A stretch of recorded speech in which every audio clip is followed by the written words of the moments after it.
Pois bem, então o CEDIP resolveu então organizar por iniciativa, por sugestão do Pedro Santos Azevedo, resolveu, digamos, promover este encontro e para refletirmos um pouco, não é para darmos nenhuma lição, nem sequer fazer nenhuma conferência, para refletirmos, digamos, em público e em alta voz e em voz alta sobre o Decreto-Lei 10A/2020, que foi publicado no passado sábado, ou sexta-feira, e portanto é isso, vamos então tentar discutir, vamos começar por discutir, eu vou pô-lo aqui para que se possa perceber de que é que estamos a falar. Eu vou pô-lo aqui e, portanto, vamos, sobretudo, concentrar a nossa atenção e análise no que diz respeito, digamos, nas implicações deste diploma para a contratação pública. Ele não abrange apenas a contratação pública, abrange, digamos, também matéria de pessoal e outros pontos. Vamos considerar apenas as matérias relacionadas com a contratação pública. E, portanto, quem vai estar aqui, quem vai estar connosco a partilhar este encontro é o Pedro Matias Pereira, o professor Licínio Lopes Martins e o Dr. Pedro Santos Azevedo. E, portanto, vamos começar. Eu talvez desse a palavra ao Pedro Santos Azevedo para dizer alguma coisa sobre sobre o âmbito de aplicação do diploma. Sim, muito obrigado. A nossa ideia, de facto, foi tentarmos ajudar um bocadinho nesta altura a perceber quais são as medidas que estão em causa na contratação pública, só vamos falar disso e qual é o âmbito dele.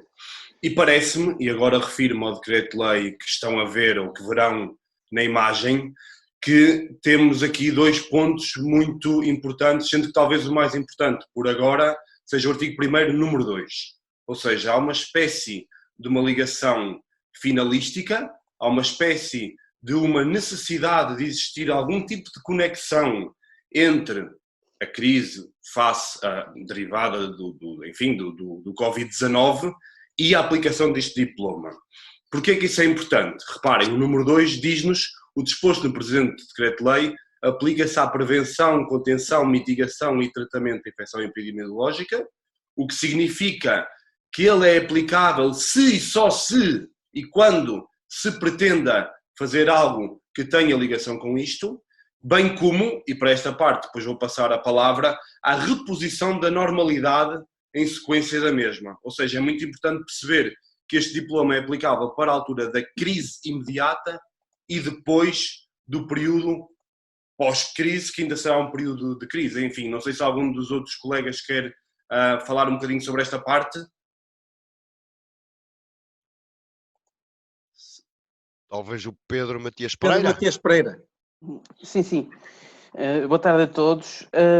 Sim, aqui a ideia é que há que atender também à parte final do número 2 do artigo 1º, que nos fala do período de reposição da normalidade. E, portanto, os contratos, reportando então apenas à contratação pública, os contratos que sejam adjudicados ao abrigo do regime excepcional estarão não só abrangidos para a fase de prevenção, contenção e mitigação, mas também para a fase subsequente em que se procurará repor a normalidade, ou seja, em termos de prazos de contratos e possibilidade de, ou seja, os contratos que forem adjudicados no período imediato, que nós entendemos que já estamos no período de mitigação, quer os que são para a frente podem ser adjudicados ao abrigo deste diploma, e os que sejam já hoje adjudicados podem ter o seu prazo de execução alargado não só aos próximos meses, que serão de prevenção, contigação e mitigação, mas também para os meses subsequentes,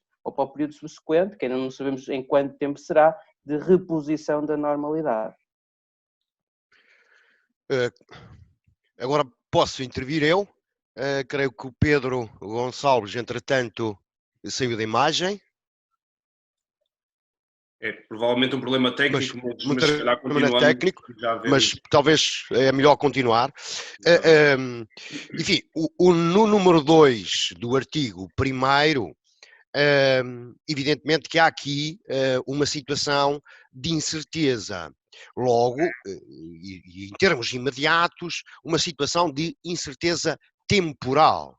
E, portanto, o que diz o Pedro Matias Pereira é inteiramente correto, na medida em que quer a prevenção, quer a contenção, a mitigação, mas também as medidas de reposição. E, portanto, o período subsequente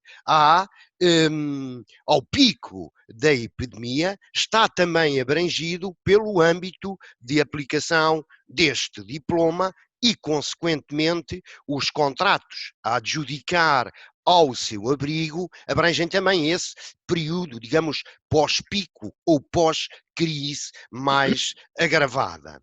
É claro que este número 2 poderá ter, digamos, uma outra consequência ao nível do próprio regime de execução dos contratos. Contudo, creio que neste momento, talvez, e peço se concordam ou não com isto, seja intempestivo estar a antecipar essas circunstâncias neste momento. Iríamos nos focar mais, provavelmente, sobre a questão procedimental e o âmbito de aplicação e outros pormenores. Não sei, Pedro, o que achas? Sim, muito bem, acho isso. Portanto, o âmbito de, digamos, este diploma tem o âmbito de aplicação que nos interessa agora para a contratação pública, diz respeito, no fundo, a todos os contratos, e vamos já ver quais são os contratos, mas todos os contratos que tenham um objeto relacionado, de alguma maneira relacionado com este âmbito que aqui está: prevenção, contenção, mitigação e tratamento da infecção ou reposição da normalidade em consequência da mesma. Pronto, este é o que significa isto, que os contratos e os procedimentos de adjudicação de que vamos falar têm de estar vocacionados sempre para estes objetivos, para a realização destes objetivos. O objeto do contrato tem que ver com isto, tem que ter uma ligação com estes aspectos. Depois eu diria que há um segundo aspecto, digamos ainda, no que diz respeito à âmbito de aplicação e que nos causa alguma, eu digo nos porque nós evidentemente já falamos entre nós sobre este tema em que vamos agora entrar, que diz respeito ao âmbito de aplicação, digamos, subjetivo. Quem é que pode beneficiar, entre aspas, quem é que pode utilizar este regime? O número 3 do artigo 1º diz-nos que ele é aplicável às entidades do setor público empresarial e do setor público administrativo. O conceito de setor público empresarial é um conceito legal.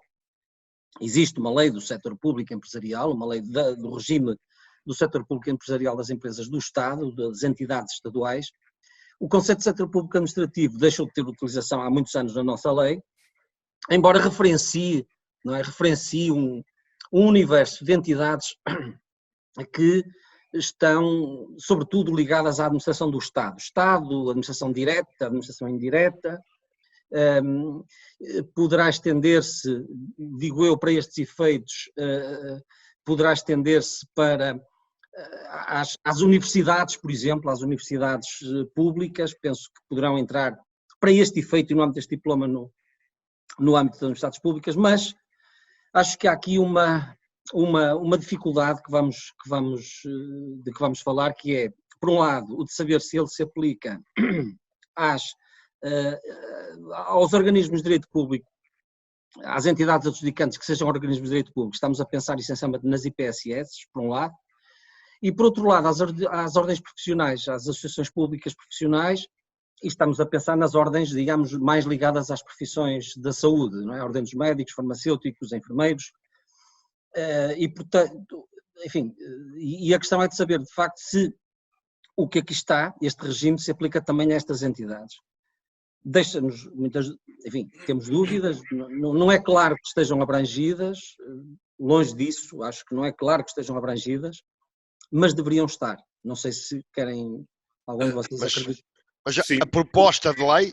Pedro, força, Pedro. Não, eu acharia até, e agora numa perspectiva um bocadinho mais de proposta, de facto essas entidades é duvidoso se estão ou não, pelo menos não estão diretamente, mas eventualmente através de alguns mecanismos jurídicos, enfim, analogias ou interpretação do diploma no seu todo poderia ser possível, mas também seria porventura importante alertar o legislador, porque pode ter sido simplesmente um pequeno lapso e, portanto, seria bom se tivéssemos a oportunidade de densificar isto agora na proposta de lei, porque as IPSS que vão ter um papel muito importante agora nesta fase e também, como dizia o professor Pedro Gonçalves, a Ordem dos Médicos, a Ordem dos Enfermeiros, poderão ter necessidades até maiores do que outras entidades que aqui estão abrangidas. Portanto, seria importante, não tenho dúvidas que de uma maneira ou de outra vão estar abrangidas. E peço desculpa, professor Licínio, por favor, continue.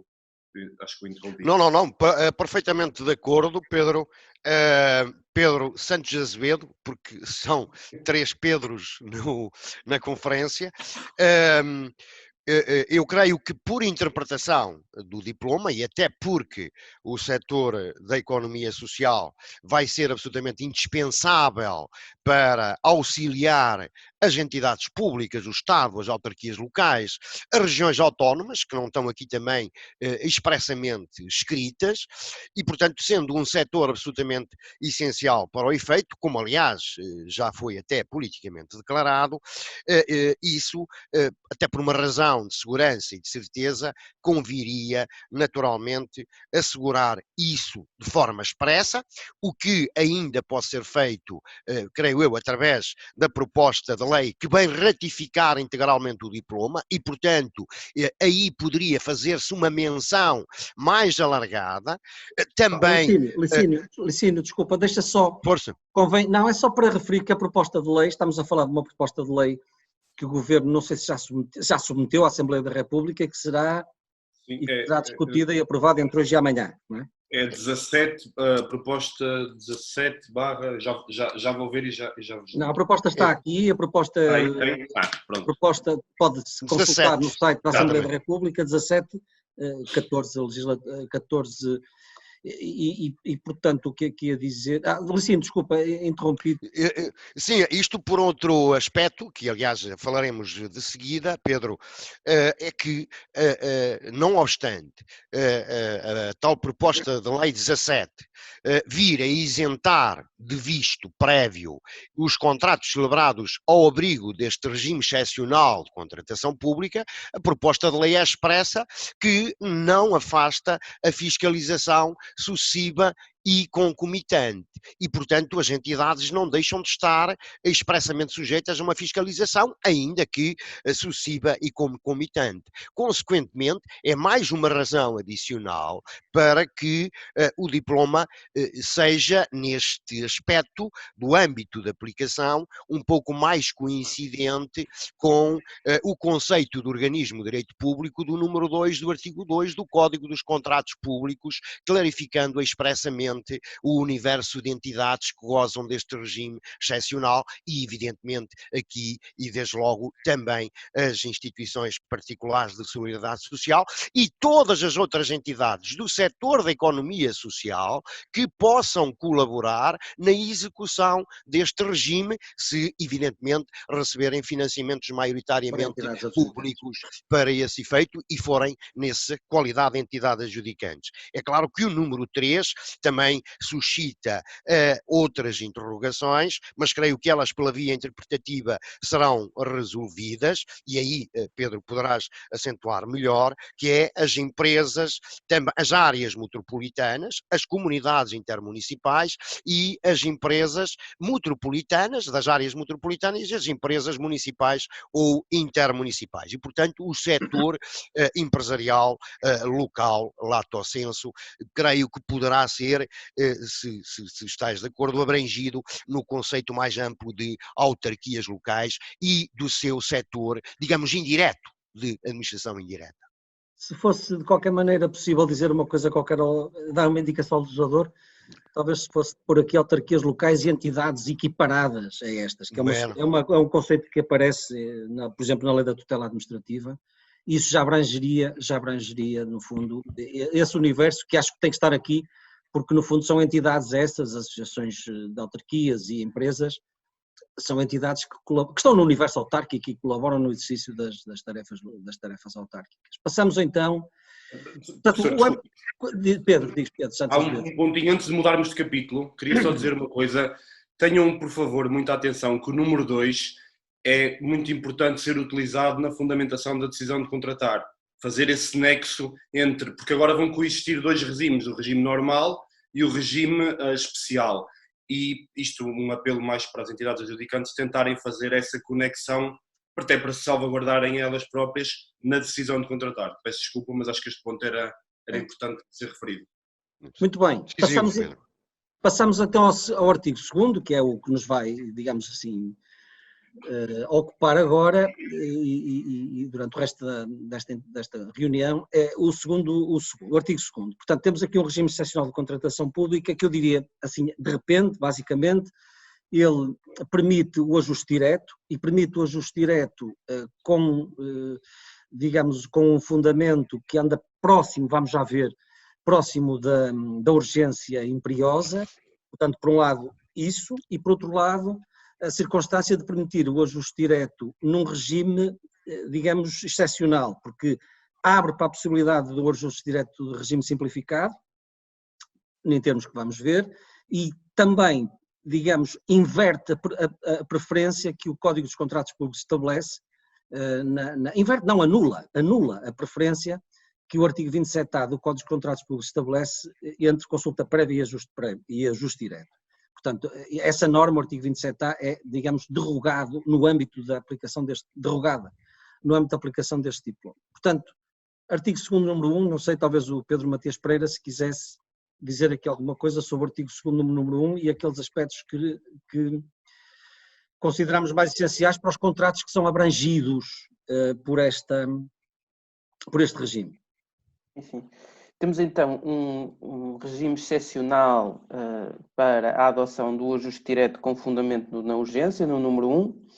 A primeira noção que temos que ter é que ele se limita a certos tipos de contratos, embora sejam os contratos mais importantes, certamente os únicos importantes nesta fase, e os mais importantes em geral regulados no Código, a empreitada de obras públicas, a locação e aquisição de bens móveis e a aquisição de serviços, portanto ficam de fora naturalmente aqui as concessões do âmbito de aplicação do Código, e para estes contratos, independentemente da natureza da entidade adjudicante, ou seja, de qual entidade adjudicante estamos a falar, o Código vem dizer que se aplica, o Código, o regime excepcional, vem dizer que se aplica a linha C do número 1 do artigo 24 do Código, que é aquela disposição que diz respeito àquilo que nós denominamos de ajuste direto urgente, ou seja, com base na urgência imperiosa.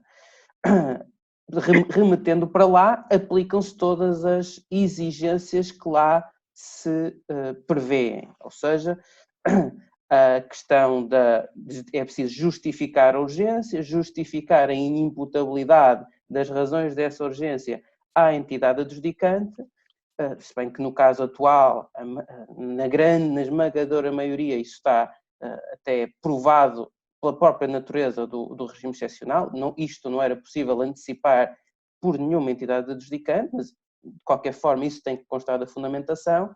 E depois o Código tem o cuidado, o regime, o número 1 deste artigo 2º tem o cuidado de remeter, fazer uma menção especial para a medida do estreitamento necessário e o motivo de urgência imperiosa. Ou seja, há aqui uma remissão em especial para aquele requisito de que o ajuste direto só pode ser utilizado, o ajuste direto com base na urgência, para acautelar situações na medida do estritamente necessário, ou seja, quer em número de prestações, não é? O âmbito do contrato, que bens e que serviços é que podem ser contratados, só aqueles que são necessários, mais uma vez, para fazer face aos objetivos deste regime, para fazer face ao Covid-19, à epidemia, quer isto seja em termos de âmbito do contrato, quer seja em termos de duração do contrato. Como já tinha referido há pouco, o contrato não deve ultrapassar o estritamente necessário, ou seja, não se vai hoje celebrar um ajuste direto com base na urgência para um contrato para vigorar, uma prestação de serviço para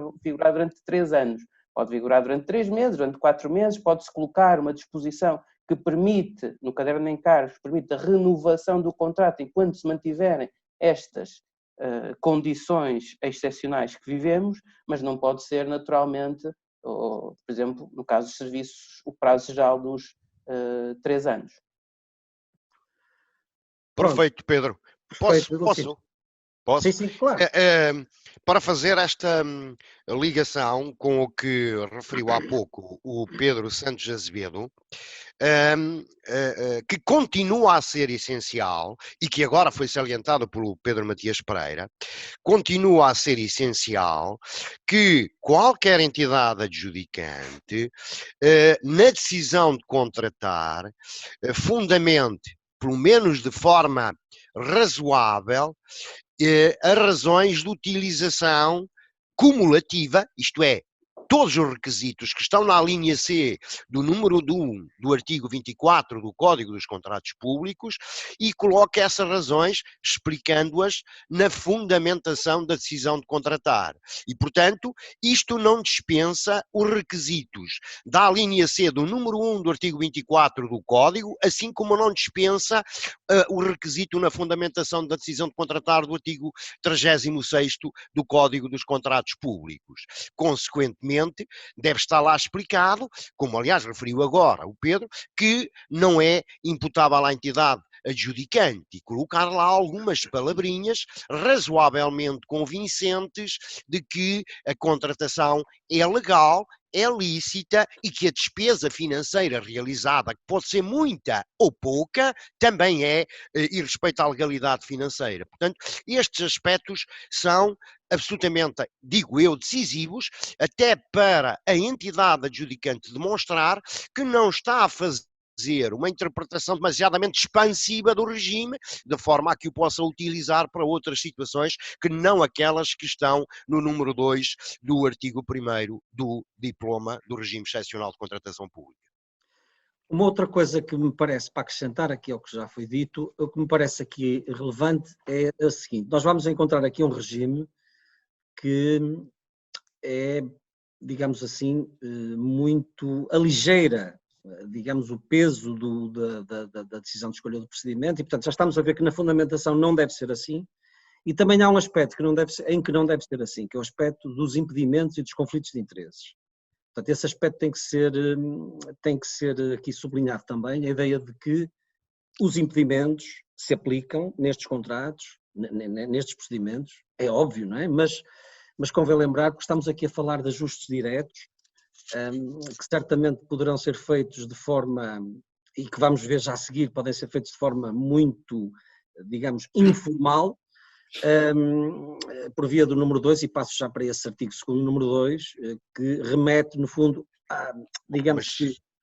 Pedro, deixa-me só aditar aqui um elemento ao que disseste, é que este aspecto é excepcionalmente importante, não apenas por efeito do artigo 55 do Código dos Contratos Públicos, mas, evidentemente, a aplicação geral do regime do Código de Procedimento Administrativo sobre a questão também dos impedimentos e a lei dos eleitos dos titulares de cargos públicos, a lei número 52/2019.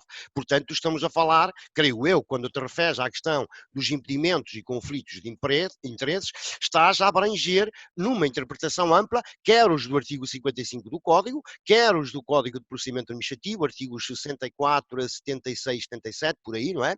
E também os que estão previstos na Lei 52/2019 sobre os titulares de altos cargos políticos e altos cargos públicos, onde estão também os eleitos locais. Correto, Pedro? E já agora, acrescentar a esse, ainda o estatuto, pensando agora nas autarquias locais, no Estatuto dos Eleitos Locais, e chama a atenção para este propósito, enfim, vem da propósito.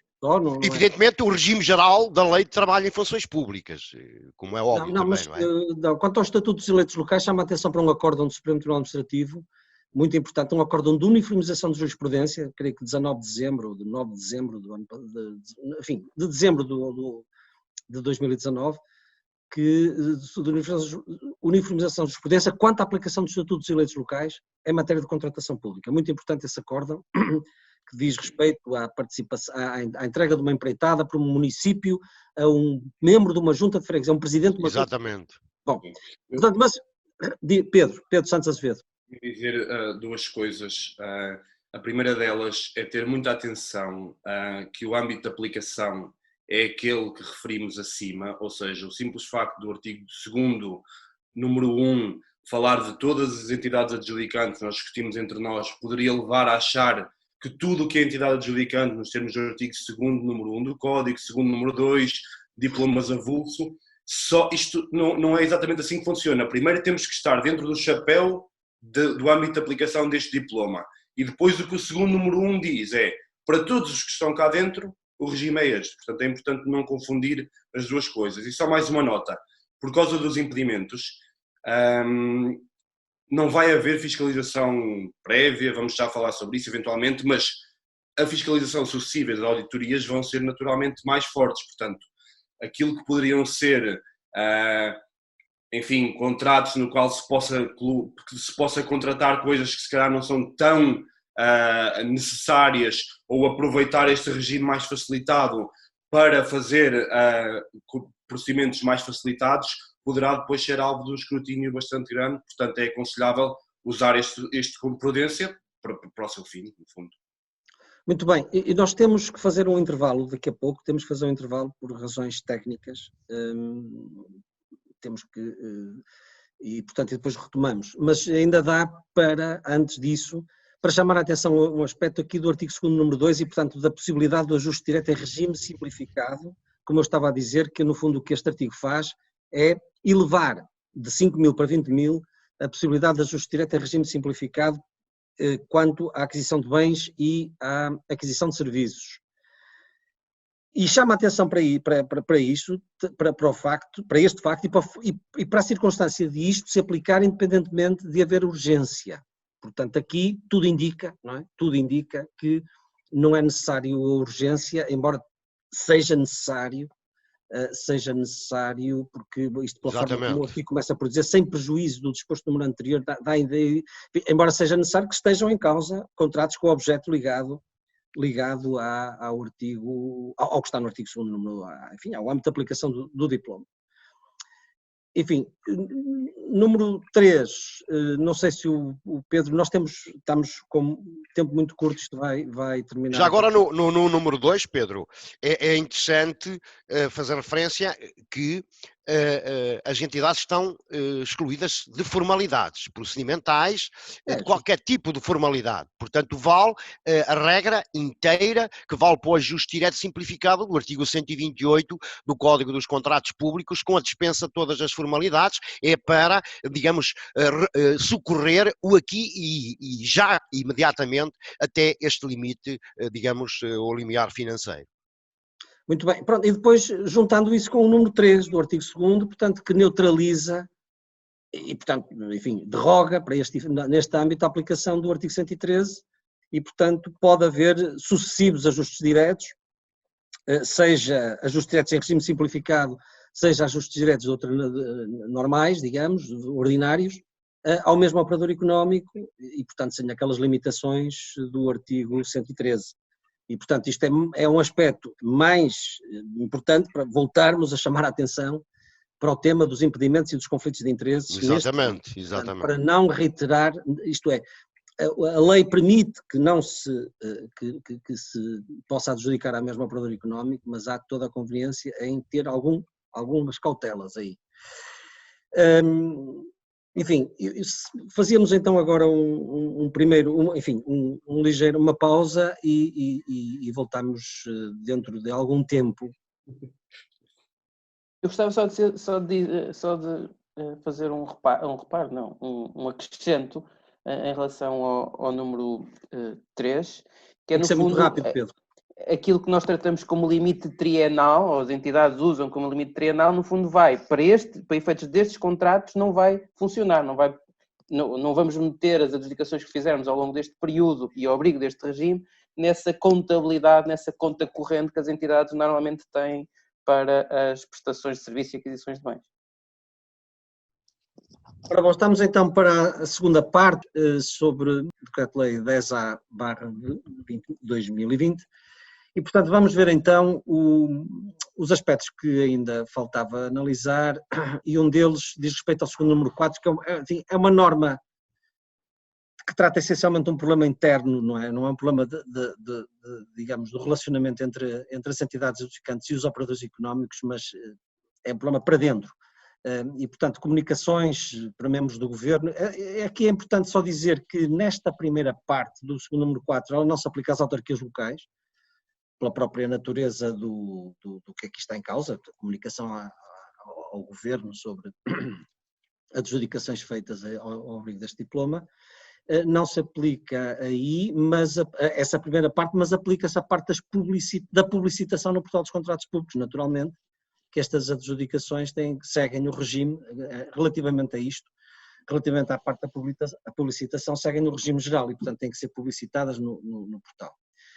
Depois iríamos então tratar do artigo 2º, número 5, que, relacionando com o número 8, o segundo número 5 e o número 8, e já agora relacionando com uma outra coisa que vou colocar aqui, mas com uma outra coisa que é,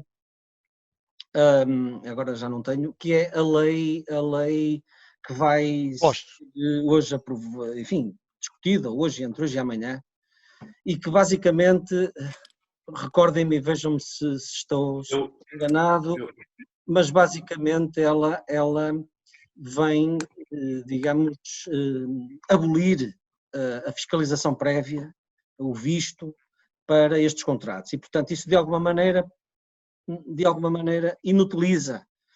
Não sei como é que o legislador vai fazer isto, porque já vimos que a proposta de lei pressupõe que este diploma, a matéria deste diploma, integra e vai fazer parte do dispositivo da própria lei e, portanto, haverá normas que são, desse ponto de vista, poderão ser contraditórias ou anularem-se, digamos, uma delas anular a outra.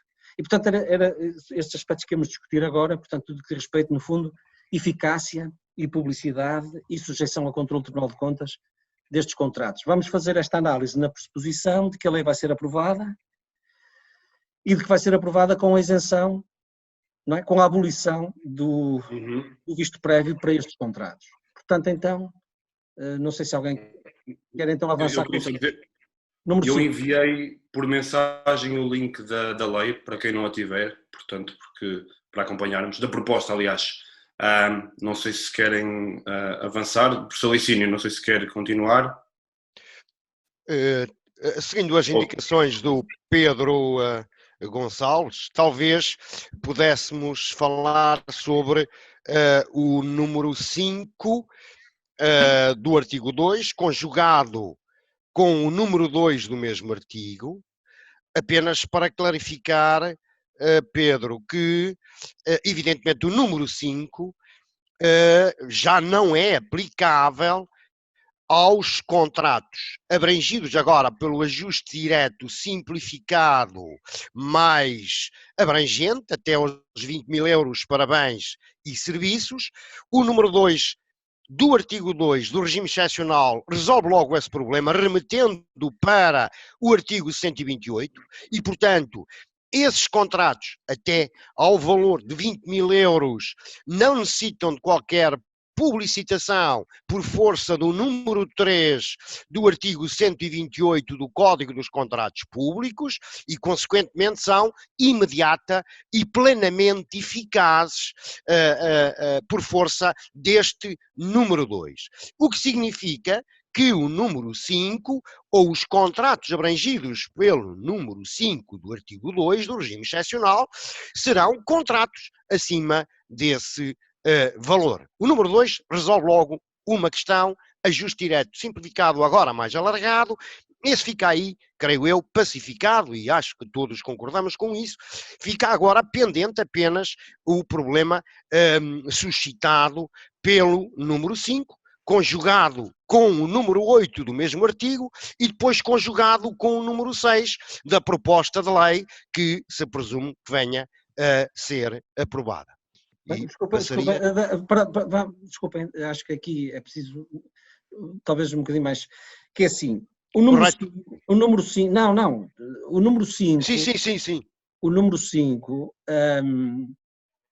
o que na verdade vem dizer, vamos lá ver, a regra do ajuste direto, a regra dos contratos adjudicados por ajuste direto, está no artigo 127 do Código dos Contratos Públicos e diz, primeiro tem que haver publicitação no portal, e depois, sem essa publicitação, o contrato não produz efeitos. É o que resulta do artigo 127, Número 3. número 3. Correto. Ora, o que diz agora o artigo 2º, número 5, relativamente a esta regra, o que diz o artigo 2º, número 5, é que tem de haver publicitação porque refere o artigo 127, número 1, portanto, a publicitação tem que existir, é parte final do número 5, mas o contrato produz efeitos logo após a adjudicação. E reparem, logo o contrato produz efeitos, os seus efeitos logo após, eu não estou a ver aqui uma coisinha, exatamente, todos os seus efeitos logo após a adjudicação. O que aliás, como o Pedro, não sei se o Pedro Matias Pereira quer dizer alguma coisa sobre a questão da retroatividade, porque o que isto determina... Portanto, temos aqui, digamos, eu diria, duas exceções à regra geral, não é? A primeira exceção à regra geral de que os contratos atribuídos por ajuste direto só produzem efeitos, nos termos do artigo 127, número 3, depois da publicitação, portanto, essa regra não se aplica, e a segunda exceção à regra geral é de que o contrato só produz efeitos a partir do momento em que é celebrado, e ele aqui produz efeitos retroativos à data da adjudicação. Portanto, no fundo, quando o operador económico apresenta a proposta e a autoridade e a entidade adjudicante adjudica, diz aceito essa proposta, logo aí o contrato pode produzir efeitos, embora não haja contrato aí. É como se houvesse, digamos assim, é como se a adjudicação fosse a aceitação e a conclusão do contrato. Há uma ficção de contrato. Uma ficção legal de contrato. Embora possa ter que reduzir a escrito. Repara, porque isto vale, independentemente da sua redução ou não a escrito. Para os contratos que não têm de ser redução a escrito, já é assim, de certa maneira, quanto à dispensa, digamos, nos casos em que não há redução a escrito, digamos que a adjudicação significa, no fundo, a conclusão do contrato, não é? Portanto, mas agora isto vale também para os que são reduzidos a escrito, o que significa que o contrato vai produzir efeitos, efetivamente vai produzir efeitos retroativos desde a adjudicação. Pronto, acho que se assim ficar fixado designadamente no caderno de encargos, ou seja, é preciso usar a prerrogativa do número 2 do artigo 287 para lhe atribuir eficácia retroativa, porque nestes casos... resulta do número 5. Podem produzir, tens razão, podem produzir. Sim, senhor. E, portanto, dar-lhes os efeitos retroativos nos termos do 287, porque estão cumpridos todos os requisitos que lá se prevêem. Exatamente. Acho que este ponto é importante. É muito. É importante, aliás, isto, no fundo, o e-mail, aqui também é outra coisa que não diz, ou melhor, aqui em termos de plataforma eletrónica, é contratação por ajuste direto, não precisa da plataforma eletrónica, não é? Portanto, o que eu ia dizer, o que aqui está é de facto uma regra de abertura e não de abertura à possibilidade de retroatividade, não é? Do contrato. Aqui, Pedro, creio que há uma certa presunção para o legislador razoável. Se é urgente, o operador económico começa a trabalhar, a prestar o serviço, o bem, com a adjudicação. Isso. E, portanto, o legislador o que pretende é resolver imediatamente o problema, embora não o faça ex legis, mas dá, como disse o Pedro Matias Pereira, às entidades adjudicantes a faculdade de estabelecerem isso no respectivo caderno de encargos. E, portanto, aqui o legislador, há aqui uma espécie de presunção do legislador aderente à realidade que se vive e que se vai viver e que, por isso, a norma tem parece-me, essa justificação plausível, não é? Para também salvaguardar os eventuais pagamentos que sejam feitos logo no momento da adjudicação, ainda que depois o contrato venha a ser reduzido a escrito. Eu também queria dizer uma coisa. De facto, esta norma causa alguma perplexidade no sentido em que este tanto pode ser visto como permissivo, como disse o Pedro Matias Pereira, como uma espécie de uma contradição do regime atual. Hoje em dia é proibido. A partir de agora podem. Portanto, eu não tenho a certeza se isto acontecer sem previsão contratual, se não há na mesma possibilidade de lhe aplicar efeitos retroativos. Acho que fica um bocadinho na dúvida, porque, como dava a dizer o Dr. Licínio, por um lado parece ser uma uma norma pró-contrato ou pró-facilitador. E queria dizer mais uma coisa, muita atenção que as empreitadas estão fora disto, estamos sempre a falar da aquisição de bens e serviços, portanto o que significa é que mantemos um regime de ajuste direto simplificado às empreitadas até 10 mil euros, como existe no Código de Contratos Públicos, que dispensa a publicitação, e temos um regime acima dos 10 mil euros que tem de ser publicitado, tudo como a contratação pública normal sempre nos ensinou. Só aquisição de bens, de serviços Pedro Santos Azevedo, aqui não acho que seja assim, não é? E aqui vale para todos os contratos. E isso que estás a dizer das empreitadas vale apenas para o número 2. Não, para os simplificados, sim, desculpa, para os simplificados. Exatamente. Número 5, portanto, para não estarmos a desgravar, portanto, tudo que foi dito no último minuto relativamente às empreitadas não se aplica, não é? Portanto, porque aqui o número 5 já está no ajuste direto normal, digamos assim. O ajuste direto é o normal. Não, pronto. Exatamente. Concordam?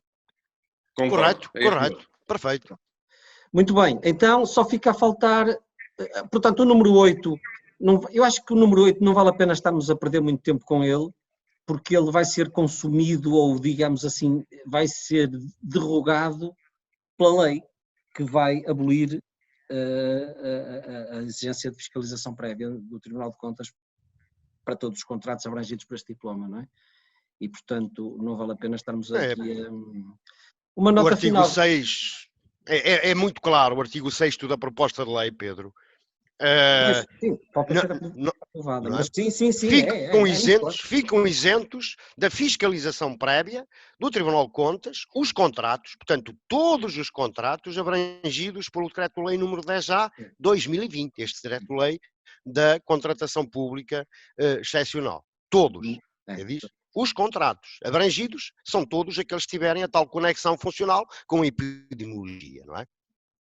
Muito bem. Não sei, Pedro Matias Pereira ou Pedro Santos Azevedo, se querem dizer alguma coisa em relação ao número 7.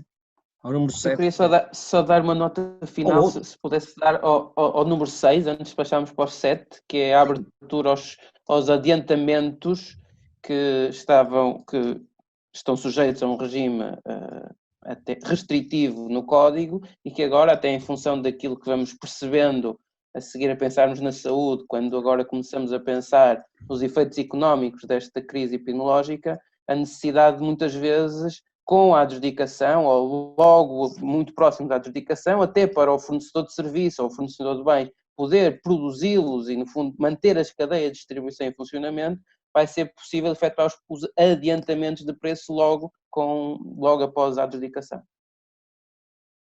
Exatamente. Correto. E eu se calhar dizia uma coisa sobre o número 7, que no fundo vem criar um regime um bocadinho mais simples, onde se diz que se dispensa a autorização prévia. Isto refere-se àquelas chamadas entidades vinculadas, aquelas entidades que tinham de comprar, por exemplo, a SPMS ou alguma entidade à qual estivessem vinculadas, podem continuar a comprar, naturalmente, dessa entidade, mas têm também a possibilidade de comprar fora, porque o número 7 diz que dispensam autorização prévia para a exceção. O regime normal era, poderíamos comprar fora com autorização, a partir de agora podemos comprar fora sem autorização, se estivermos no âmbito deste decreto-lei. Sempre esse cuidado de verificar isso. Podem comprar fora sem autorização e de acordo com este regime altamente favorável. Porque Exatamente. Favorável e, digamos, rápido, célere. E, portanto, digamos, desse aspecto. Bom, e penso que está tudo, enfim, queria agora dizer, enfim, está tudo do que diz respeito à contratação pública para fora, depois há aqui o artigo 3º sobre o regime das despesas e das autorizações de despesa, mas penso que nestes 2 vídeos, enfim, fizemos aqui uma análise muito em cima do acontecimento, naturalmente, sem grandes preocupações, digamos, discursivas ou científicas, mas tentando, digamos, é um pouco como dizíamos há pouco, é pensar em voz alta. Foi isso que fizemos os 4 e pronto, vamos eventualmente voltar um dia se calhar breve, com um 3º vídeo sobre outros aspectos de contratação pública ou outros aspectos que também estão a causar grandes dificuldades, designadamente a suspensão de prazos e a contagem dos prazos e os prazos de caducidade e os prazos de prescrição, enfim, ver como é que, mas enfim, isso exige outras reflexões que faremos noutro momento, eventualmente.